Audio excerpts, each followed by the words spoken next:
Hello, everybody. This is Justin with Masonic Improvement, and I am joined today with my co-host, Right Worshipful Dennis Yates.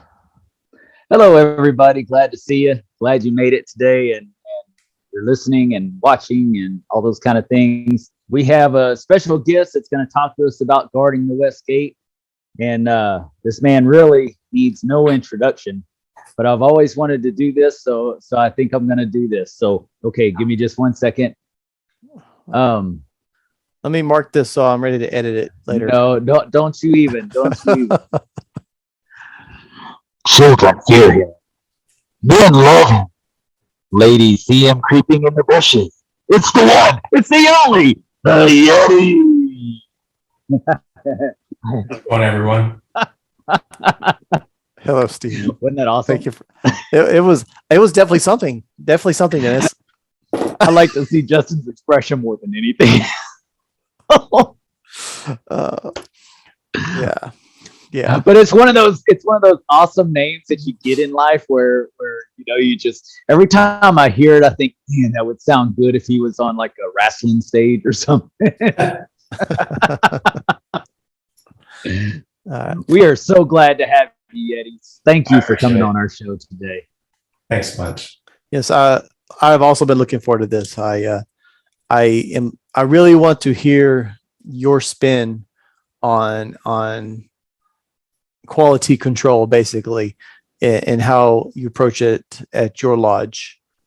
I'm past master of Hillcrest Lodge. A few years back, we got into the inquiry process. Kyle Walquist spearheaded it.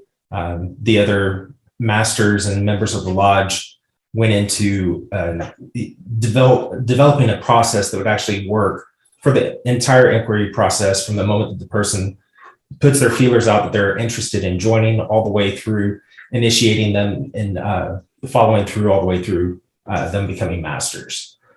So in the beginning, they put in a request either by reaching out to the lodge email address, reaching out to the Facebook page, any of the other methods, going through an existing member, what have you. We, as the inquiry team, would reach back out to them, ask them what spurred their interest in masonry, what prompted their interest, if it was familial, if it was seeing something on TV, what have you. And we would go back and forth a few emails, especially if it wasn't a appropriate answer or something that would actually give us the type of information that we were looking for. We would ask what they were hoping to get out of masonry, what was their end goal, where they saw themselves moving on to, hoping to get into the person's mind, figure out what was making them tick, what was making them make this life choice. We would then ask for some history about, what their life is like, what they do for fun, tell us about their family, what their job is, just so that we can figure that part of them out as well. We would then this is all before you ever even get to the lodge. So this is when you receive an email or something. So you're digging deep into this person before you ever come face to face with them. So that's something that I drew into right away. That's just awesome. That's kind of what I do with our email in our Facebook Messenger. Yeah, absolutely. Exactly. Keep going. I'm sorry. Every bit of this is before we even meet the person. This is all done via email, just to find out who they are, let them know what masonry is, let them know that each lodge has its own individual personality, just as the individual people that make up a lodge have individual personalities. If we find that the person seems to have good motives, they aren't looking to shoot us up or do the other things that you get the random emails of in Dallas, we would invite them out to our monthly social. That gives the lodge as a whole a chance to meet them in a secure environment where we can meet the person, talk to them, give them a little background about what Freemasonry is, and find out who they are on a deeper level. We would have them do that multiple months in a row, prior to even handing them a petition or even being willing to accept a petition. This is to give the most people a chance to meet the person and truly get to know the person before inviting them into your house, the lodge being your house. Absolutely. It's always been a good practice to have the person meet with you at least 6 months, because this person's making a lifelong commitment. So don't rush the process. Let it take its time. Let as many people meet them as possible. And then you can make a true decision on whether you want to sign that person's petition. Then you get into the whole assigning of the committee to do the investigation. That goes as usual, usually with people that don't go to the inquiry socials, so that you can get a few additional brothers' input on what these guys are like. Then you do the initiation, passing and raising. That's pretty much how it goes at Hillcrest, and some of my other lodges have taken that same type of action to heart as well. I find it interesting about the 6-month process. You said that it's a lifelong commitment.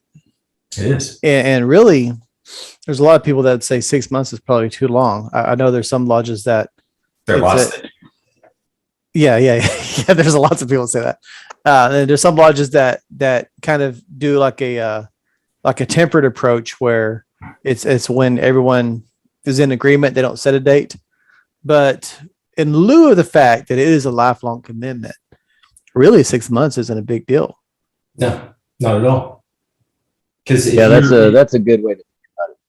If the person's not willing to attend events, be it the socials, be it charity events, whatever your lodge deems necessary for these people to attend for a given period of time, why are you wanting them in your building as one of your members? Yeah.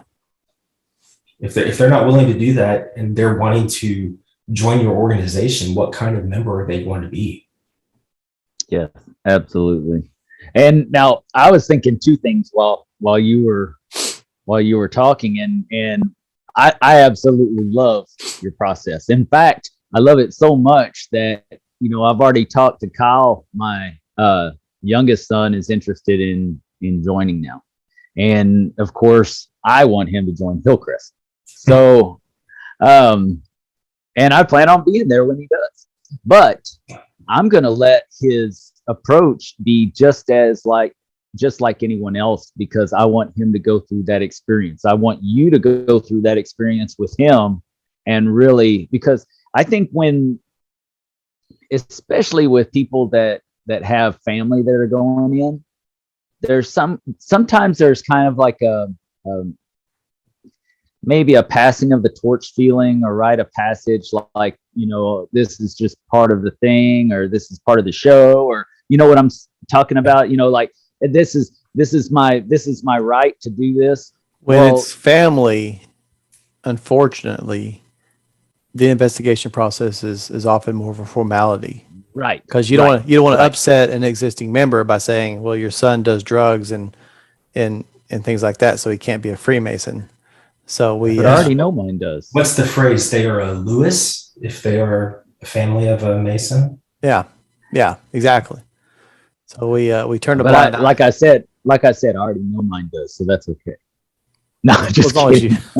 I just had to say that because of what he said. I'm always going to do that.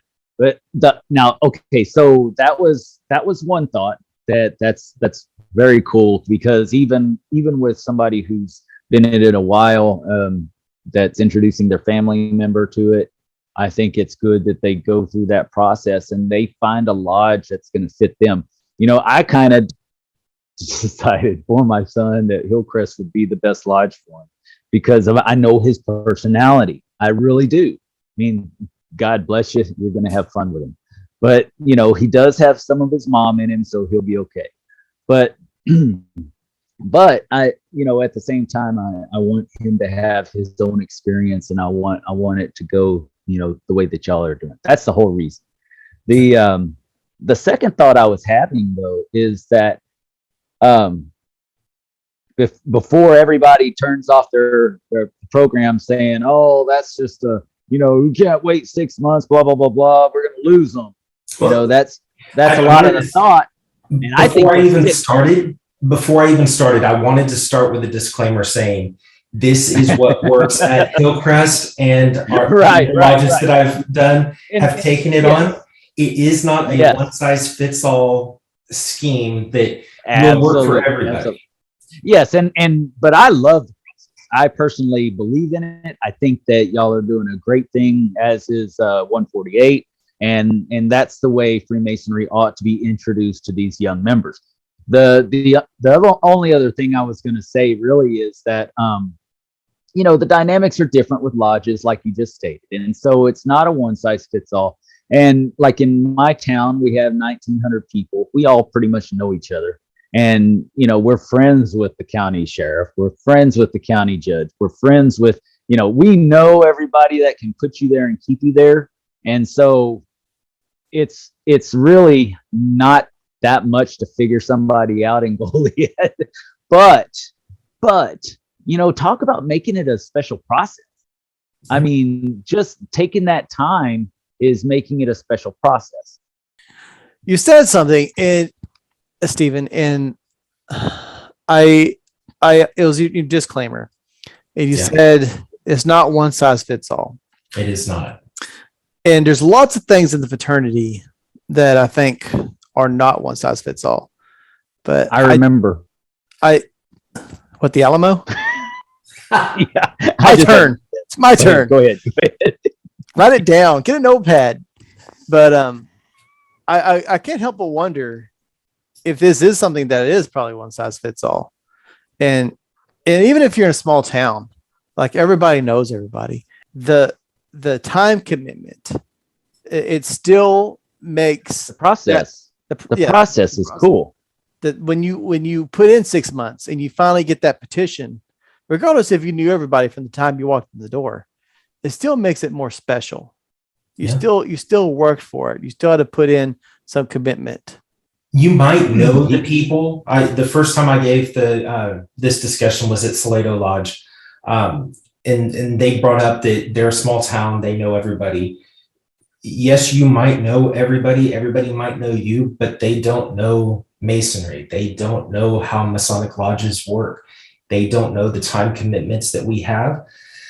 They don't know the extra events that we participate in that might not be part of our lodge, but are part of a sister lodge or part of a different district or part of Grand Lodge. We have different things that we do that help society, help our fellow man, that take up our man hours, that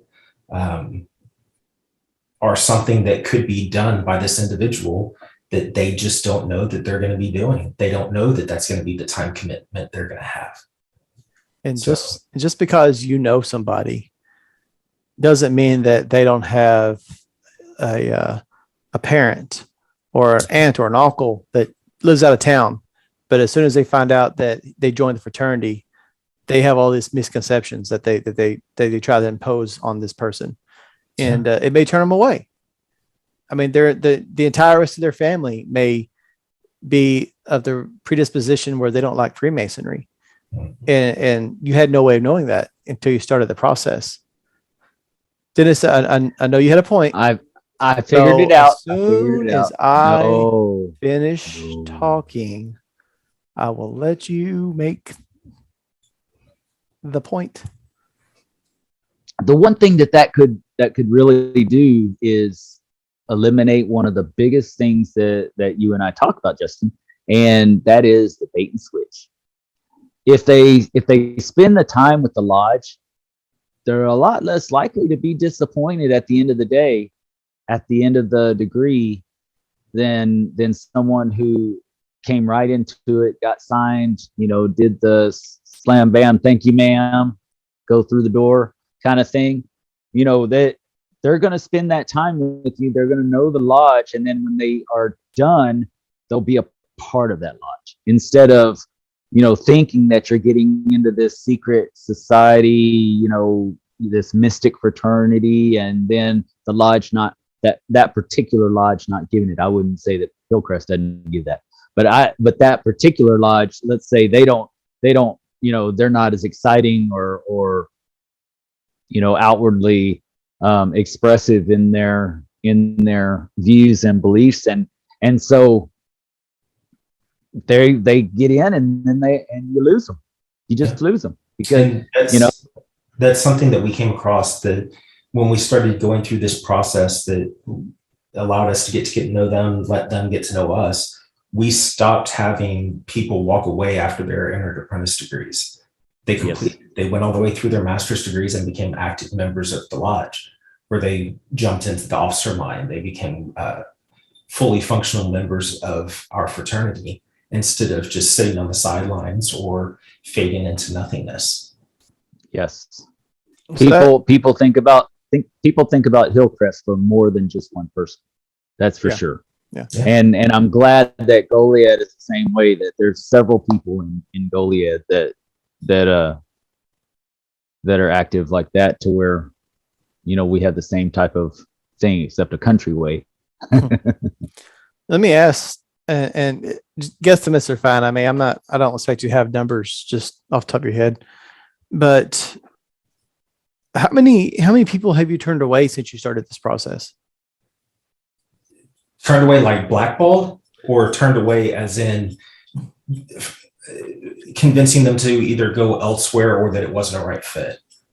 I'm under the impression that if they go through the process, they're probably going to get turned away before it comes down to a vote. Yeah, that's very true. So I suppose then, just during this process, how many people have been turned away, either by the process itself or just weeding out over time? I'd say probably a third to 50%. Wow. But on the other hand, your retention sounds like it's near 100%. Yes, that's very accurate. Wow. So the question that I think most people are probably asking, because the majority of lodges don't have a gatekeeping process like this. They have the investigation form, which they sit around and fill out real quickly. I suppose that the question most people would have in their mind is, what about the ones that fall through the cracks? What do you mean, the ones that fall through the cracks? We have a habit of wanting to give everybody the benefit of the doubt. And so the question, I suppose, would be if the crazies? No. If 10 people expressed interest and five went through the process and 5 were turned away, what about the possibility of one of those 5 or 2 of those 5 that were turned away could have been the next grandmaster? Going all the way through the process, not necessarily even being. And it's possible that they could. We don't blatantly push people away. That's never a good practice. It's when they don't make it through our process, we let them know that other lodges are available to them, that there's another one that could fit their needs, what they're looking for out of a lodge, or fit their personality better. And when I say 50% don't make it through, there are some that after they've met with us, discussed with us, been told what Freemasonry is, explained some of the history, they self-remove themselves from the process. They figured out that it's not something that they're wanting to follow down go down the path of. Success is all about successfully managing risk. Yes. And the question really is, what would you rather risk? Someone that doesn't making the cut and letting them anyway, hoping that they become an active and productive member, or someone that does make the cut and does meet the criteria, and the slim possibility of them not being as active as you feel that they should? And additionally, you can't just think about the people that didn't make it into the process, because if you're spending all of your time on the ones that shouldn't be Masons based on,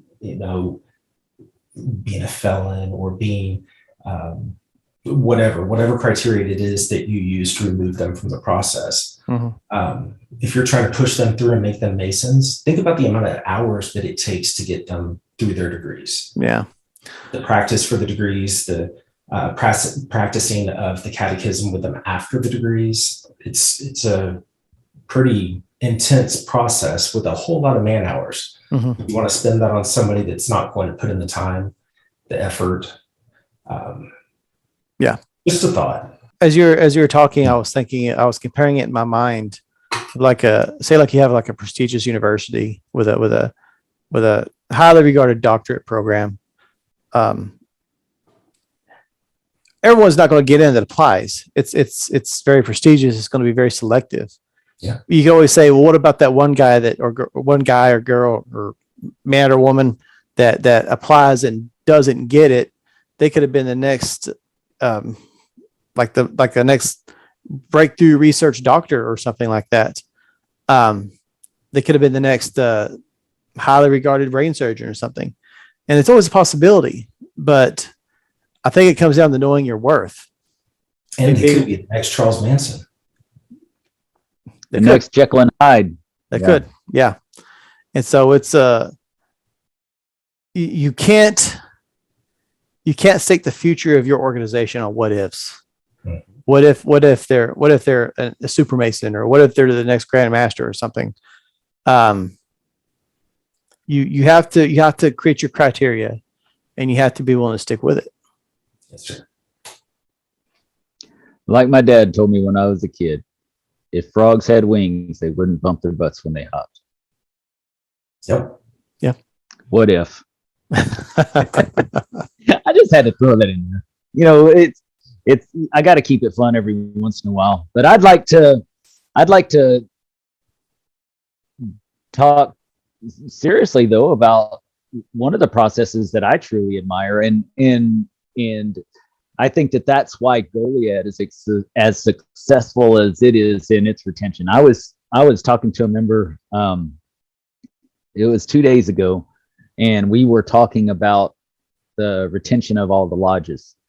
I have seen lodges that are just about down to nobody with 5 EAs in the pipeline that just aren't showing up. And then I look at Goliad, a thriving lodge in the middle of nowhere that we have at least a 90%, if not 95 to 98% success rate with our EAs going on to be masters. And part of that is not so much our vetting process, because ours isn't as strong as y'all's for sure. However, now everybody knows they're part of the family when they come in the doors and talk to us downstairs. And so, you know, we do have that fellowship. Now here's the other side after initiation.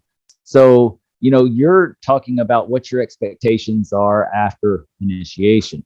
And that's where we really are successful and really drive it home. And I've said it before, when every Wednesday we have floor school without fail, period. There is no stopping our floor school. If there is one Master Mason in Goliad, he's going to be at the lodge. So every Wednesday we have floor school, and we usually have 15 plus people there every Wednesday. And the initiates and the EAs and fellow crafts and what have you, they show up as well. So we have brothers that will stay downstairs with them while they go through their work, and then we all go upstairs and do our work, and we practice our work, and we practice getting good, real good. And we're lucky to have 2 district instructors in our lodge at any given time, and then we also have one past district instructor that's always there as well. So we have a solid foundation right there. And then that person is seeing that every Wednesday without fail, we show up. That person that's learning their work downstairs, they see us every Wednesday going up to smooth our asphalt, to really make ourselves the best that we can be. And after he gets done with all of his stuff, guess what? He's there on Wednesday. We don't even have to say anything. He's there. You know, he's ready for the cake and ready to go upstairs and work. You know, I think that there's a lot to be said about right after, not just, not just leading up to, but right after, because you can also stop someone from going through at that point if you find out it wasn't the right fit. And that's your time to shine right there and really make or break what's going to happen with that interdefense, in my opinion. It's true. Stephen, when you implemented this process, was it all at once, or was it like a step by step where you just slowly introduced new things? It was prior to me joining Hillcrest, so that was under Kyle's watchful eye. I believe he did it all at once, from the way that I was told. Let's see. You did not need to boost his ego any more than it already is. Oh, he doesn't listen to this podcast. We love you, Kyle. It's okay. I know his credit where credit is due. He's already surpassed our podcast. That's for sure. If you could add anything else to the process, what would you include? I don't know. I think it's a pretty thorough process. One part that I didn't touch on was we tend not to invite the people to the lodge itself for a couple of months. So they don't set foot in the building. They don't get invited to the building. So it's for our safety as well as theirs. Mm-hmm. We just don't allow that from the very beginning until we've deemed them worthy and quality. Well, clearly that part of the process still has some flaws, because you let me walk right in. You are already a member, sir. but they have not let me in yet. So they're doing something. There's something to that too. Dennis, tell us a little bit about what the investigation process looks like at Goliad. Oh yeah, you want to get me? Since Goliad is the you don't want to talk about lodge Hillcrest, do you? of South Texas. I mean, you don't want to talk about Hillsboro. It is a premier lodge of South Texas. Yes, don't ever forget that. No, like I said, Goliad is to be honest with you, it's much like most lodges out there, and that's good and bad for two different reasons. It's good because we really do emphasize just bringing somebody up and having dinner with us and talking and visiting, kind of in a lodge setting. So there's no chance of our members getting out of line. There's no chance of them getting out of line. Maybe we ought to have them at a bar or something so that we can see what they act like with whiskey in them. But it's the typical form and fashion. And with us, it works, though, because we're a small town. So like I said before, we have the judges. We have the sheriff's department. I have a drug sniffing dog handler as one of our members in Goliad as well. So you can't get anything past us if we don't want you to. But on the same token, we know everybody. So it's kind of more of a hometown feel. But I don't agree that that's the best way for everybody, because so many lodges out there are in the big cities and you don't know these people from anyone else.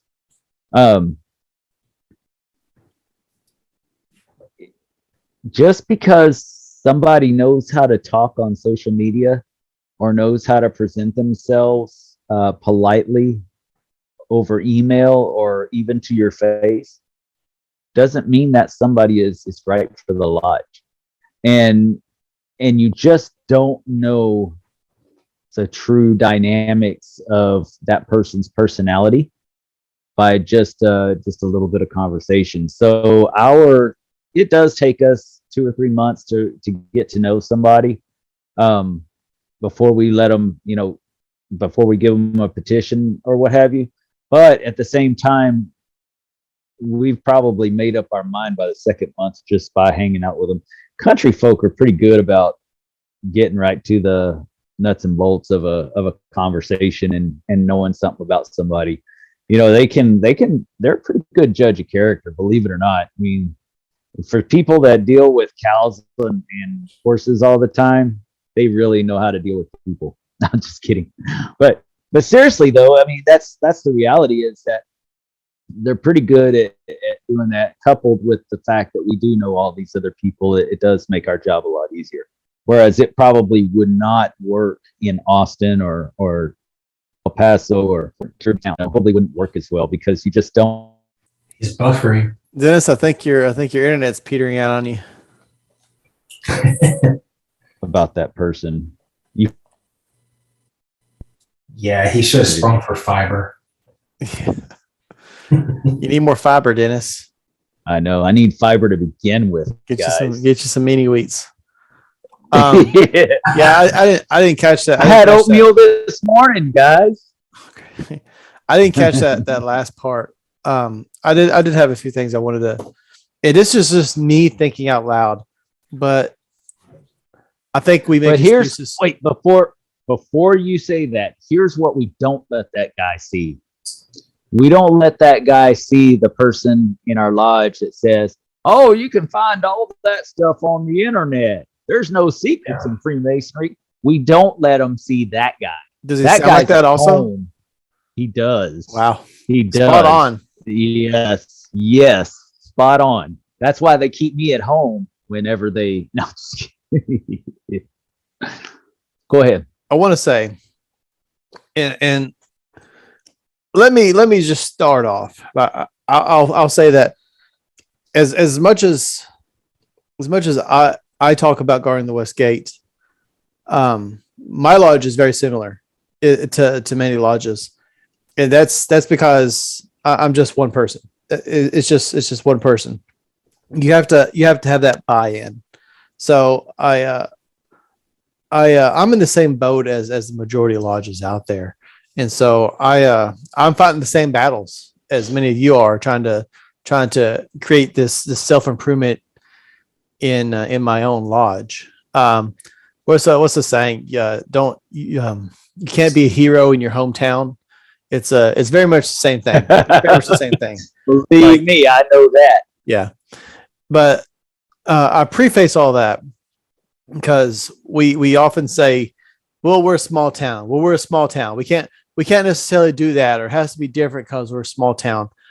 I think we're giving ourselves permission to have excuses when we do that.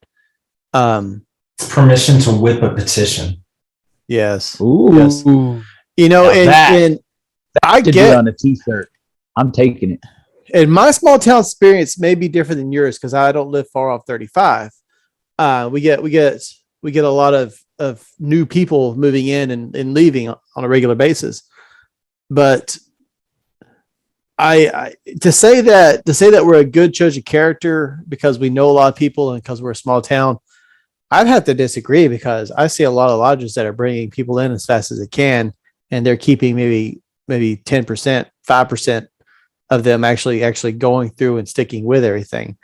And so I don't say that to be disagreeable. I'm just saying we're not you specifically, but we as a fraternity are making excuses for ourselves, for our lodges, as to why we can't do things. And I preface that by saying, you know, I also understand that, like, Dennis can't walk into Goliad and say, "Look, we're going to start vetting these guys 6 months, and they're not even going to see the lodge until we went out a few nights with them." I know there's a process, and you have to have the buy-in, and so that's not necessarily an excuse. That's just the reality of it. But I think it should be a lodge thing. If it's not a lodge thing, it's not going to be successful, and that doesn't matter. Whatever the pick your cause. Yeah. Whatever it is, it's not going to be successful in the lodge setting if you don't have the buy-in. You're right on something there. And I mean, yeah, and even if it's successful short term, if you don't have the buy-in and if it's not baked into the lodge culture, then it's not. As soon as you turn your back or you leave or go on vacation or something, it's out the window. Yeah, you need to see other people other people need to see the results for themselves. And so you have to get them to buy in and then participate and then actually see the results for themselves so that it solidifies and becomes part of what they believe. It's helping them make a different decision. Yeah. It's not changing their mind, just helping them make a different decision. I have written down, I'm curious because I know you've talked about this process with other people, and like we said, most lodges don't do it. It's not really a popular idea with a lot of people. I mean, it's popular right here with these guys, but it's not popular with a lot of Masons. I'm curious what kind of objections you have heard in the past. Lots of it is that they're small town. They see very few people even walk in the door. They don't have a social media presence. They don't have the ability to answer the emails online. They don't have somebody who can address the concerns, the emails from the person, give them the information so that they can even start the process in an online fashion. I've heard we only get one petition a year, you know? Wow. Well, I've seen lodges that haven't had any in several years. So exactly. it's sad, but that's the reality of what we're dealing with. It is. A lot of those objections are, I mean, maybe I'm just naive, but they seem like they're easily rectified. They are. Creating a social media presence is not hard. Responding to messages and emails is not hard. Hell, they pop up on my monitor when I get emails. I mean, exactly. I see them when they come up. So exactly. And on my phone too. So it's no problem just to type a quick response. People don't need a short essay responding to just okay, right. I'll get that to you. Let's meet or something. Yeah.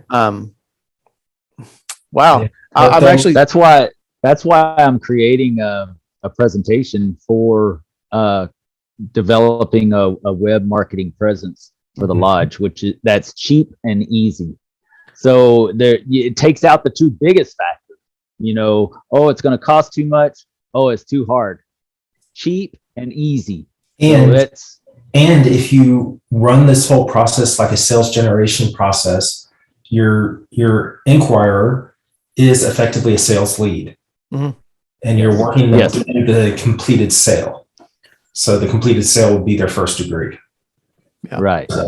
So what you described to me, and that's where it doesn't need to be a bait and switch. The best salesman is selling something they believe in and selling something that's good for the person that's buying it as well. That's the best salesperson. And if it's a product we actually believe in, it's not going to be a hard sell. And Freemasonry is our product. Exactly. Yes, it is, and we have exclusive rights to it. It's there's imitations out there, but we have. I was gonna say, tell the Grand Lodge of Texas, or not the Grand Lodge of Texas. Tell the Grand Lodge of Dallas, Texas, Block C, Cell 5. Yeah, that one guy that has his own Grand Lodge. Well, if you're gonna make a fake Grand Lodge, why would you pick Dallas? They're 5 in Houston to sweeten the pot.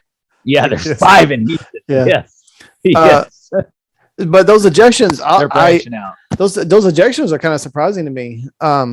It's typical. I went in there expecting there to be objections, especially in the small towns. Well, the specific ones you gave, to be frank, they're not objections to me. They're more like excuses. Yeah, they're more like this is why we can't do this. I was expecting like elitism accusations and things like that. I'm used to that one. But this is just people making excuses as to why they can't step up their game. Yeah. Well, I heard they'll also throw out there that they aren't a town as large as Dallas. They don't have multiple million people. The resources. Yeah. They don't have the large community. I mean, we're right in the middle of Highland Park, so we've got a large, wealthy area that's surrounding us with a whole lot of people. So they think that that's a captive audience, and that we're going to have just tons of people walking in the doors. And how many members do you really have out of Highland Park? How many? Are out of Highland Park itself, or out of Highland Park itself? There are a few that live in Highland Park that are members of Hillcrest. Exactly. And that's, and I only made that point because I grew up in Dallas and I'm sorry, Justin, you just don't get it. I grew up there and, I was sidetracked by children, so I'm sorry. I don't get what. that's okay. That living in Dallas. So I get Right, it. I don't get it. I get it. I've lived up there, and you know those little communities. They're very tight knit little communities, but in the same token, they don't know anybody but their little community. They don't know anybody else except for their little circle. Yeah. So one of the reasons why, and let me go back to this when you were talking about Goliad, is one of the reasons why I think that we're a little more successful is because we're out there with the public more, just in our general ways of doing things. Like, you know, me as part of the Planning and Zoning Commission, I am currently making myself available for city council again. And yeah, You can't. This is a Masonic podcast. You can't mention that. Oh no. But Politicking. you know, exactly. So, you know, I'm out there in the public. I know everybody in town, and then you know, Scott, he's the director of the Presidio. Our biggest lead generator in Goliad is the Presidio for tourism and history, and he's part of the historical board. So, you know, we're out there, and they know who we are and what we're doing. They know our values. So that has a lot to play in it too, that people don't realize. You know, you can be a hometown lodge with hometown values and everybody loves each other and has a great fellowship. But if you're not working with your community, then you're missing the boat. If now Hillcrest is different. It's like the eye of the storm. It's this perfect piece of heaven. It's the perfect piece of heaven right in the center of this craziness in Dallas, right? So, you know, the best way for people to reach you, because you're kind of secluded in that little neighborhood too, the best way for people to reach you and to see you is through the public or through the web marketing. So that presence is very important for your lodge. Whereas with us, it's more about, you know, our own personal presence is what does it more so. But we do have a web presence, so don't get me wrong. And we've had, in our little 1,900 people town, we've had 3 people, you know, become Master Masons from our web presence in the past 4 years. So, you know, it works. I'm sorry, Justin, I'm stealing the show. Go ahead and talk. That's fine. I see him start getting bored. He just gets there. He's writing notes. Yeah, that's what it is. I'm writing notes. I'm just scribbling them down. Something I wanted to bring up, because I think Hillcrest is the perfect example of what I'm about to explain, is if the more rigorous your investigation process, and I think this is part of the reason a lot of lodges don't want a rigorous investigation process, because I think they all know this subconsciously, even if they won't say it. And that is, if you have a rigorous investigation process, but your lodge provides zero value, then once they get through all of that, it doesn't matter how thorough you were or how hyped they were. As soon as they sit in that lodge and they realize it's just a boring business meeting, it doesn't matter. None of that build up matters. You mean you're supposed to do something other than just read the minutes? I know it's crazy, right? But that's the highlight of our lodge. But as soon as what we already did, as soon as you enter Hillcrest Lodge, you know that you're part of something special. You know, yes. It's conveyed in the building itself that this is not an ordinary place. These are not ordinary people. This is everything about this is exceptional. And so my point is, a lodge has to provide value. And a lot of people probably don't want to create that that rigorous of an investigation process because they know it creates a buildup, and no one wants to put in the work to make their lodge special. And are you going to build it up so that you can let them down after the fact? Yeah, exactly. Yes. Not Yes. that we're strangers to bait and switches, but I guess this was more work. Yeah. Because if they're not providing that end goal of actually giving the new Masons something of value That's the word right there. Yes. that would warrant their dues money, Mhm. you know? Yes. Yeah. You're exactly right. Here's another thing that people see in our lodge. Number one, they see the history of who we are and where our building comes from and all that kind of stuff. But one of the big things that they see in our lodge is the sense of community. We've talked about it in just about every time that we have a show where I can throw this out there, I do. When it comes to me vetting the next guy that's coming in, and I haven't signed a petition in a long time because I'm just not that guy. Don't bring one to me. I have to feel comfortable with you being alone with my daughter first. And the reason why is because being that Yeti is a master mason and Justin is a master mason, if my daughter sees you, she automatically trusts you. She loves you. She already knows that you love her daddy. Whoa, let's not And- get ahead of ourselves. I mean, you're an okay guy. And I like you hanging can't- out with you, You but let's can't not help jump to it. conclusions Don't here. even. Don't even. You can't help it. Who wouldn't love all of this? Stephen, tell me a little bit about the, and this is more just for idea purposes. What type of social events do y'all do at Hillcrest? We do a monthly social on the fourth Thursday of the month. We don't ever go to the same place twice in a row. They did that for a while. Oh, that's cool. So in the very beginning, when I first started going to Hillcrest, we were always going to this one restaurant. Grady Smart started taking over the socials and planning what restaurant or tavern it would be located at monthly. He was able to choose different places around that section of Dallas that were nice and creative and eclectic and had a good vibe, good feel, great food, great beverages. And it made it a place where people could feel comfortable, where people could act like who they were and get a good drink and good food while surrounded by friendly people. I like it. So it changes up every month then. Yeah. Nice. Is it usually dinner?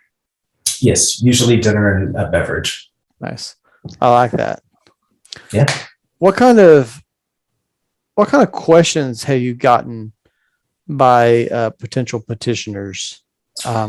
Besides the generic, what is masonry? What can you tell me about it? What are the Any crazy ones?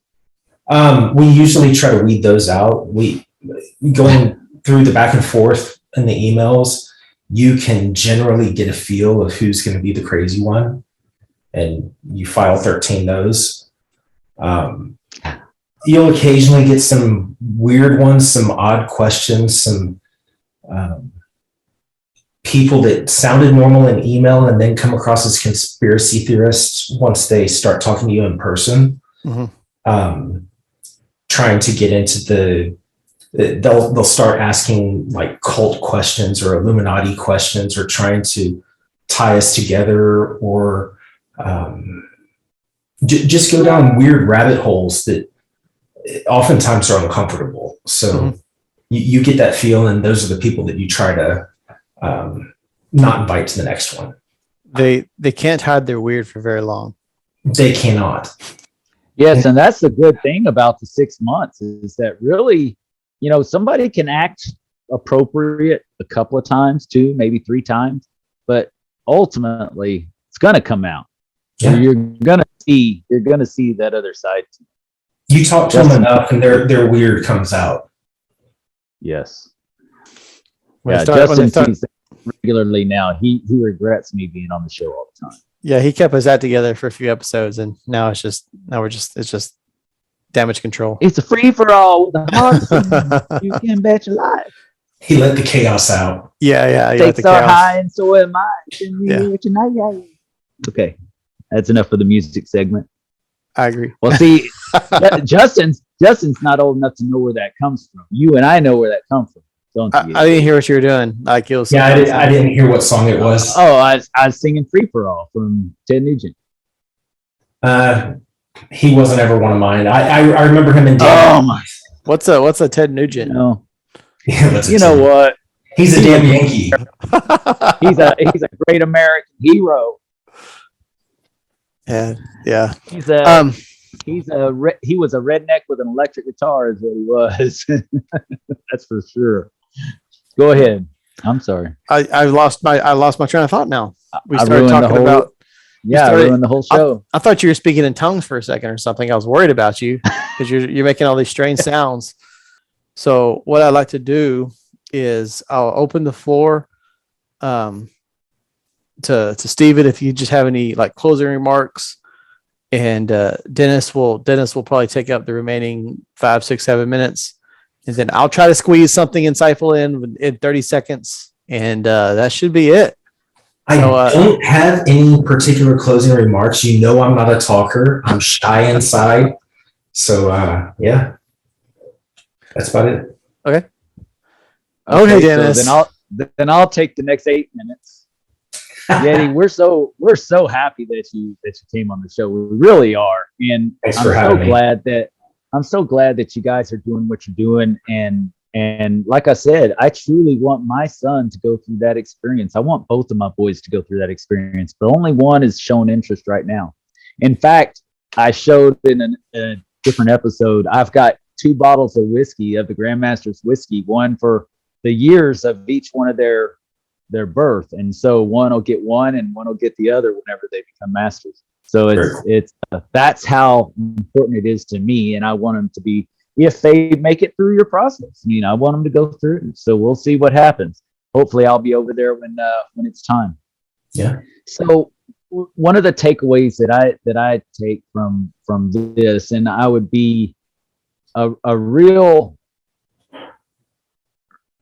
reject if I didn't say this. So Yeti, you make some of the most beautiful creations in the world. You make the most beautiful guitars, now bass guitars, gavels, sharp instruments, which I personally have.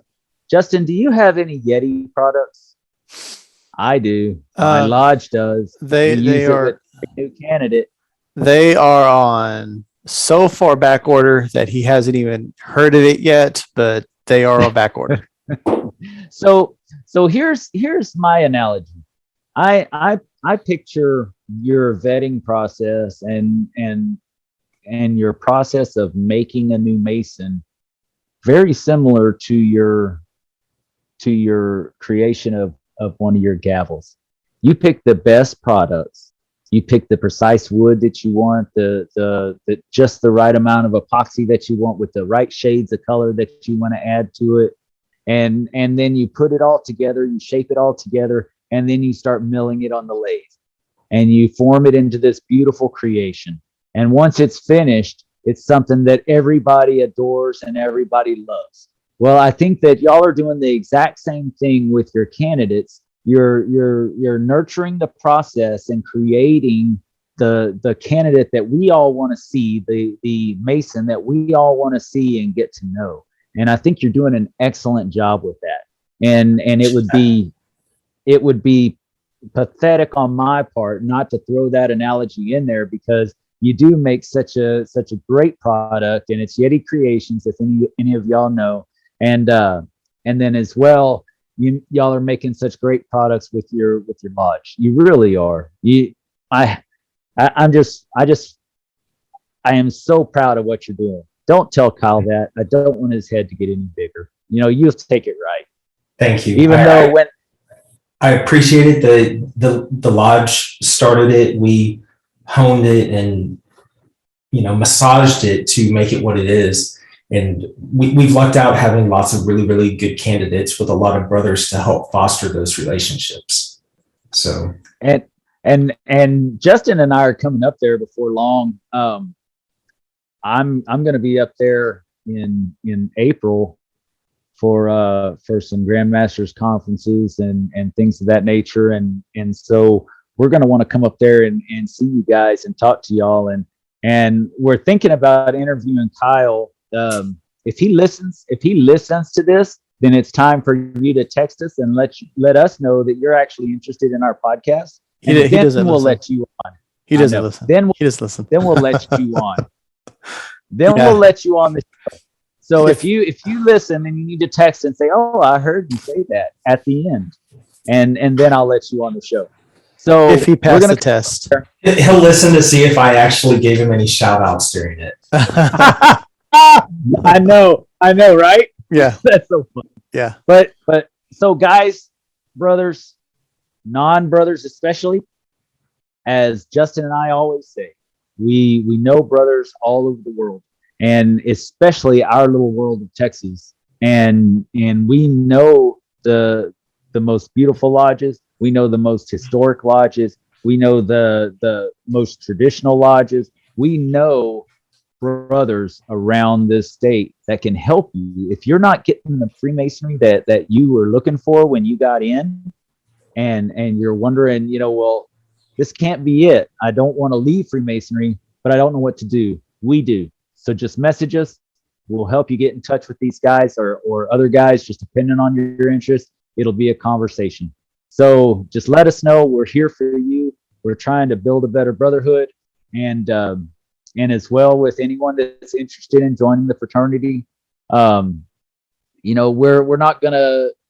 not trying to make elitists, and we're not trying to make you rich. We're not the Illuminati. We're not anything like that. So if that's what you're looking for, don't even bother. If you're looking for quality Freemasonry and being a part of a heritage of our forefathers, give us a shout. We can get you there. We know the brothers that can get you there. Man, I'm impressed. I mean, I cut it to 6. It to 6. I'm just sitting there. I was trying to watch to see when you took a breath, but I never saw it. So see, I can relate to Stephen. I'm also I'm by nature, I'm not really a very chatty person. So for anyone unless you call him, huh? Unless you call him and talk to him. Oh, he's not a chatty person, but he doesn't like to text. He wants to talk to you on the phone. Well, that's just because I'm old. I'd rather talk to you than text. You're old. You're old in spirit. But Stephen, I don't know if you know this or not, but you're actually the first return interview that we've had on the podcast. And Dennis doesn't count because he's co-host.